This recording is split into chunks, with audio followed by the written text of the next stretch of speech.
If you finally want to understand VORs, there's a few insights that you should develop about them. The VOR is, besides anything else, a position indicator. What we mean by this is that it shows where you are in relation to the station on the ground. It does not and cannot tell us anything about where our nose is pointed or where we're headed. Let's demonstrate. We're flying over Missouri near the Vichy VOR, which is on 117.7, set into our nav1. After we ID the station and look at the VOR receiver, we see the needle deflect left and the flag showing from. If we twist the knob, the OBS, we get the needle to center with a 2 indication. A setting at 254 degrees gets that needle in the center. What this means with the flag showing 2 is that a course of 254 will take us directly into the station's location on the ground. This gives us position information, not an exact position on the map, but rather it means we're somewhere along a straight line connected to the station that a course of 254 degrees would have us fly directly on. Now, here's the insight.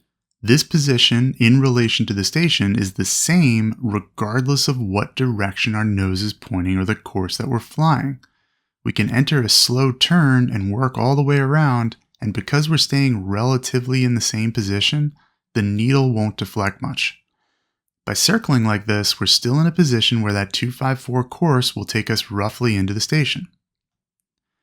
Now, if we fly away from that position on a course other than 254, here we're moving southbound, that needle will deflect all the way because we're further from that line where the 254 course would take us directly inbound. Here's another insight. Since the signal is giving us position information, we can use it to determine roughly what heading will take us inbound without doing much knob twisting at all. We're on about a 190 heading. Let's just twist the knob to match our heading. The receiver gives us 2 pieces of information. First, the needle is deflected right. This means that the station is somewhere to our right, on a course reflected in the right hemisphere on our instruments. Second, the flag shows 2. This means the station is somewhere in front of us, in the top hemisphere of the dials. So the station is in front of us to our right. Very quickly, we see that a southwesterly heading will take us roughly inbound.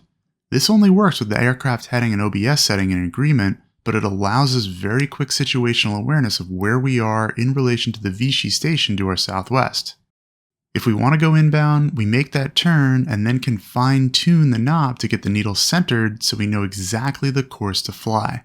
There's more to VORs than this, of course, but I've found that these small insights can clear up a lot of student confusion, and later, the more advanced concepts are easier to grasp. I hope it helps you too. Check out Flight Insight Ground Schools today at the link here or in the description. See you there.